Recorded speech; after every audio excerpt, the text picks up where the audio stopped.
آج ایک new video کے ساتھ ہم آپ کی خدمت میں حاضر ہوئے ہیں، اور آج جو ہمارے پاس بات کرنے کے لیے ٹاپک ہے وہ بہت ہی اہم ٹاپک ہے کہ کیا خدا باپ اور خدا بیٹا جو ان سے ہیں وہ اپنے کاموں میں یکسانیت رکھتے ہیں کہ نہیں۔ اگر ہم بائبل مقدس میں پڑھتے ہیں تو ہمیں پتہ چلتا ہے کہ خدا کی روح پانیوں کی سطح پر جنبش کرتی تھی۔ ہم یسوع مسیح کے بارے میں پڑھتے ہیں تو ہمیں پتہ چلتا ہے کہ یسوع مسیح پانیوں پر چلتے تھے، یسوع مسیح ہوا اور آندھی کو روک دیتے تھے، یسوع مسیح کا ہوا اور آندھی پر بھی اختیار تھا۔ یہ ایک خدائی طاقت ہے۔ اگر ہم بائبل مقدس میں پڑھتے ہیں کہ خدا نے ہوا اور آدم میں زندگی کا دم پھونکا، تو ہم اسی طرح یسوع مسیح کے بارے میں پڑھتے ہیں کہ یسوع مسیح نے 4 دن کے لازر کو زندہ کیا، اسے زندگی دی، جو کہ خدا کا کام ہے۔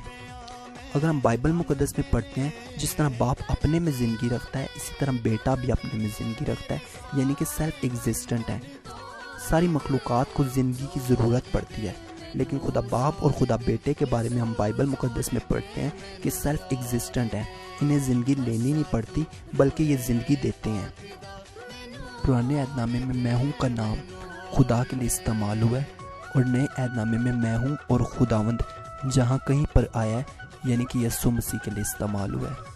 اور اگر ہم لوگ دیکھتے ہیں کہ خدا گناہ نہیں کرتا بلکہ وہ بدی کو دیکھ نہیں سکتا، اور یسوع مسیح نے دعویٰ کیا کون ہے جو مجھ میں گناہ ثابت کرے۔ خدا گناہ معاف کرتا ہے، اسی طرح بیٹا بھی گناہ معاف کرتا ہے۔ ابن آدم کو زمین پر گناہ معاف کرنے کا اختیار ہے، اسی طرح یسوع مسیح بھی گناہ معاف کرتے ہیں۔